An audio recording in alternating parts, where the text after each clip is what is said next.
ईशा, आज बेहद ही अहम ये अधिवेशन जिसका आगाज होने वाला है और आज पहला दिन होने वाला है, तमाम दिग्गजों का जमावड़ा लगता हुआ नजर आएगा।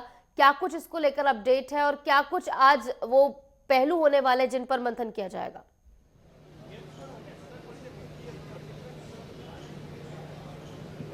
देखिए, कांग्रेस वर्किंग कमेटी की सबसे पहले इस अधिवेशन में बैठक रहेगी। 11 बजे ये बैठक होने वाली है, जिसकी अध्यक्षता कांग्रेस के राष्ट्रीय अध्यक्ष मल्लिकार्जुन खड़गे करेंगे। और अगर हम देखें कि किस लिहाज से ये अधिवेशन गुजरात में किया जा रहा है, गुजरात की धरती की अगर बात करें तो यहाँ से महात्मा गांधी आते हैं, जिन्हें 100 साल हो रहे हैं कांग्रेस के अध्यक्ष के तौर पर, और साथ ही साथ सरदार वल्लभ भाई पटेल, जिन्हें लौह पुरुष के नाम से जाना जाता है, उनकी बात करें तो उनकी 150वीं जयंती बनाई जा रही है। यही वजह है कि गुजरात की इस धरती से ये दो बड़े चेहरे आते हैं।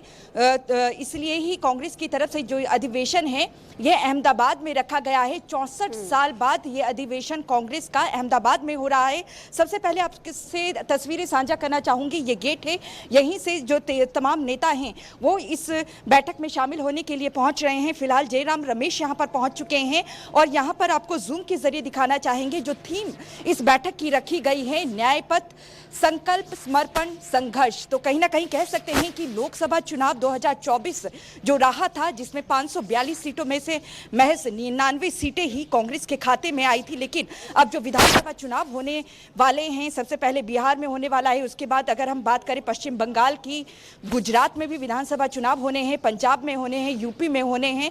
तमाम इन राज्यों को मद्देनजर रखते हुए आज की ये बैठक बड़ी ही अहम मानी जा रही है। यहाँ पर देखिए, आज की बैठक में जो नेता प्रतिपक्ष हैं लोकसभा में, राहुल गांधी, वो भी यहाँ पर पहुंचेंगे। संसदीय दल की नेता सोनिया गांधी भी इस बैठक में पहुंचने वाली हैं। थोड़ी ही देर में जो तमाम बड़े नेता हैं वो यहाँ पर पहुंचेंगे। कांग्रेस शासित राज्यों के मुख्यमंत्री की बात करें, वो भी इस बैठक में पहुंचेंगे। इसके अलावा प्रभारी और जो प्रदेश अध्यक्ष हैं कांग्रेस के, वो इस बैठक में पहुंचने वाले हैं। आज की बैठक के बाद साबरमती आश्रम, जो कि थोड़ी ही दूरी पर है, वहां पर प्रार्थना सभा रखी गई है। वहां पर कांग्रेस कमेटी के सभी सदस्य पहुंचेंगे और कल की जो बैठक है, मुख्य बैठक कल होने वाली है 10 बजे के करीब एआईसीसी की ये बैठक होगी, जिसमें 1725 के करीब जो मेंबर्स हैं वो हिस्सा लेंगे। आगे की रणनीति तय की जाएगी कि किस तरीके से जो बीजेपी, कांग्रेस कहीं ना कहीं कहती है कि जो मजदूर, अगर हम बात करें यहाँ हरियाणा की बात करें तो हरियाणा को लेकर लगातार कहा जाता है कि बेरोजगारी अपने चरम पर है और हरियाणा देश में नंबर 1 पर है। महंगाई और बेरोजगारी कहीं ना कहीं कांग्रेस का अहम मुद्दा हमेशा ही चुनाव में रहता है। इन मुद्दों को भुनाने की कोशिश इस बैठक में की जाएगी। इसके अलावा थोड़े दिन पहले ही केसी वेणुगोपाल की तरफ से, जो कि संगठन महासचिव हैं कांग्रेस के, उनकी तरफ से जिला अध्यक्षों की लगातार बैठकें की गई थी। उनसे जो बैठक में राय मशवरा किया गया है उसका निचोड़ आज की बैठक में रहने वाला है। कांग्रेस आगे विधानसभा चुनाव जो रहेंगे उसमें किस तरीके से रणनीति तय करेगी ताकि जो भारतीय जनता पार्टी है उन्हें टक्कर दिया जा सके, उसकी रणनीति यहाँ पर तैयार की जाएगी। क्योंकि कई ऐसे अहम राज्य हैं जहाँ पर विधानसभा चुनाव होने हैं। राहुल गांधी की अगर बात करें, बिहार में उन्होंने कल ही पद यात्रा निकाली थी, अब यहां पहुंचने वाले हैं बैठक में। एक बार फिर से आपको दिखा देते हैं, यहीं से तमाम जो नेता हैं वो अंदर जाएंगे और 11 बजे के करीब यहां पर बैठक होगी। बैठक के बाद प्रेस कॉन्फ्रेंस यहां पर केसी वेणुगोपाल और जयराम रमेश कर सकते हैं। तमाम बड़े नेता यहां पर पहुंच रहे हैं। लेकिन कांग्रेस की अगर बात करें, जिस तरीके से चाहे पंजाब हो, हरियाणा हो, दिल्ली हो, अंदरूनी जो अंतर्कलह है हमेशा ही अपने चरम पर रहती है, उसे किस तरीके से निपटाया जाए। क्योंकि यहाँ पर अब जो कांग्रेस आलाकमान है वो कहीं ना कहीं कोशिश कर रहा है कि जो शक्तियाँ हैं वो जिला अध्यक्षों को भी दी जाए, लेकिन प्रभारी प्रदेश अध्यक्ष, इनमें जो अनबन रहती है उन्हें किस तरीके से सुलझाया जाए, ये तमाम जो है जो बैठक होने वाली है उसमें चर्चा का विषय रहने वाला है। जी बिल्कुल, चर्चा के विषय तो कई हैं। मुद्दों पर स्पष्टता बहुत ज्यादा कांग्रेस के लिए जरूरी है, क्योंकि हमने देखा लोकसभा चुनाव में एक सियासी संजीवनी कांग्रेस को मिलती हुई नजर आई थी, लेकिन कहीं ना कहीं हरियाणा और दिल्ली के चुनाव में वो पूरा मामला जो है फीका पड़ता हुआ नजर आया। लेकिन अब बिहार के चुनाव नजदीक है, बिहार के चुनाव को लेकर देख रहे हैं हम, सियासी सरगर्मियां तेज हो गई हैं। तो बिहार को लेकर क्या कुछ मंथन यहाँ पर देखने को मिल सकता है? क्योंकि महागठबंधन को मजबूती देने का काम कांग्रेस करती हुई नजर आएगी, लेकिन क्या अगर हम ये बिहार कारगर के लिहाज साबित से हो बात पाएगा करें, जीत के लिए? नवंबर तक जो बिहार में विधानसभा चुनाव हैं वो हो सकते हैं। साथ ही साथ कांग्रेस नेता राहुल गांधी जो कि लोकसभा में नेता प्रतिपक्ष भी हैं, उनकी तरफ से पद यात्रा निकाली गई बीते कल ही। कन्हैया कुमार को कहीं ना कहीं कांग्रेस आगे लेकर चल रही है।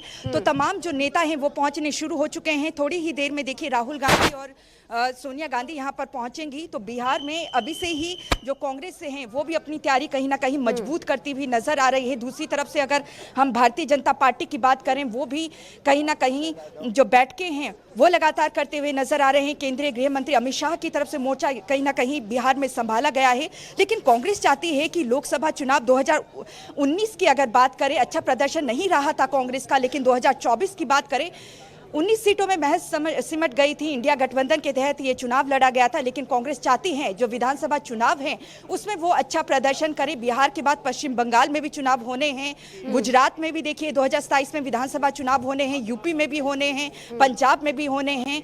तो ऐसे में इन तमाम राज्यों को मद्देनजर रख कांग्रेस कहीं ना कहीं गुजरात की अगर बात करें, आज जो बैठक अहमदाबाद में हो रही है, अगर हम प्रधानमंत्री नरेंद्र मोदी की बात करें और केंद्रीय गृह मंत्री अमित शाह की, दोनों ही गुजरात से आते हैं। कांग्रेस हमेशा कहती नजर आ रही है कि ये दो बड़े नेता गुजरात से, इनका कोई भले ही वो जन्मभूमि उनकी हो, लेकिन गुजरात जाना जाता है महात्मा गांधी और सरदार वल्लभ भाई पटेल के लिए। यही वजह है कि एक बड़ी बैठक कांग्रेस का जो अधिवेशन है यहाँ पर होने जा रहा है। इससे पहले छत्तीसगढ़ में ये अधिवेशन रायपुर में रखा और गुजरात में भी किस तरीके से विधानसभा चुनाव मजबूती से लड़ा जाए उसकी कोशिश यहाँ पर कांग्रेस की तरफ से की जा रही है। पवन खेड़ा देखिए मीडिया इंचार्ज वो यहाँ पर पहुँच चुके हैं और थोड़ी ही देर में बैठक होने वाली है। आप देख सकते हैं जो तमाम नेता हैं वो पहुँचने पर शुरू हो चुके हैं। बैठक को लेकर कितना महत्वपूर्ण? बहुत माहौल पूरे देश में एक अंधकार का है, निराशा का है। स्टॉक मार्केट की हालत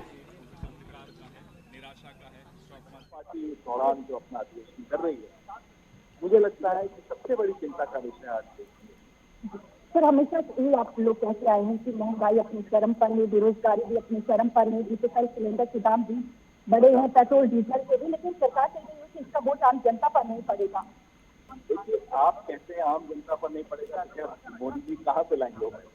है तो आपका और मेरा जीएसटी का पैसा, मेरा और आपका इनकम टैक्स का पैसा तो हमारी जेब से जा रहा है। तो ये कह देना कि आम जनता पर वोट नहीं पड़ेगा, मुझे लगता है धोखा। आज की बैठक की अगर बात करें कौन कौन पहुंचने वाले हैं सर? क्या प्रियंका गांधी जी भी आएंगे? सब हमारे शीर्ष नेता आ रहे हैं। अभी थोड़ी देर में आप सबको शीर्ष नेता हैं, अभी थोड़ी देर में आप सबको देखेंगे और फिर बीच बीच में हम लोग बाहर आकर आपसे चर्चा भी करेंगे। आखिरी सवाल सर, कई महत्वपूर्ण विधानसभा चुनाव होने हैं, बिहार, पश्चिम बंगाल, पंजाब में भी होने हैं, कैसे देखते हैं आप?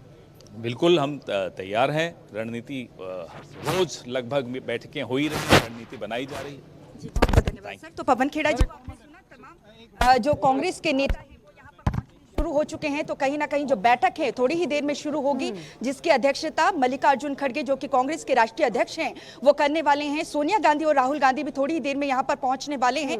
प्रियंका गांधी की अगर बात करें वो भी कल की बैठक में मौजूद हो सकती हैं। आज की बैठक को लेकर संशय बना हुआ है कि वो पहुंचेंगी या नहीं, लेकिन कांग्रेस कहीं ना कहीं जो आगामी कई राज्यों में विधानसभा चुनाव होने हैं उसको लेकर मजबूती से किस तरीके से लड़ा जाए, किस तरीके की रणनीति बनाई जाए, उसकी रणनीति यहाँ पर तय करेंगे। और बैठक में क्या आज वर्किंग कमेटी की जो बैठक होगी उसमें क्या रहने वाला है, इसका खुलासा जब बैठक के बाद प्रेस कॉन्फ्रेंस होगी उसमें किया जाएगा। जी बिल्कुल, जैसे कि पवन खेड़ा ने भी कहा कि बीच बीच में जब ये बैठक शुरू हो जाएगी तो उसके बाद में बीच बीच में आकर वो संवाद करते रहेंगे और ये देखना बेहद दिलचस्प होगा क्योंकि कांग्रेस की दशा और दिशा आगे क्या होगी, क्या बदलाव इस अधिवेशन के बाद होता है, ये देखना बेहद महत्वपूर्ण है। क्योंकि जैसे कि इस पूरे अधिवेशन की टैगलाइन भी रखी गई है, न्याय पथ, संकल्प, संघर्ष और समर्पण।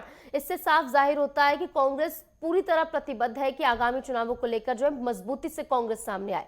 लेकिन कई ऐसे मुद्दे हैं जैसे कि संविधान का मुद्दा जिसको लेकर कांग्रेस ने बुलाया, लेकिन समय के साथ वो जो है दबता हुआ नजर आए। फिलहाल इस पूरे अधिवेशन पर नजर बनी हुई है। बहुत बहुत शुक्रिया आपका जुड़ने के लिए हमारे साथ।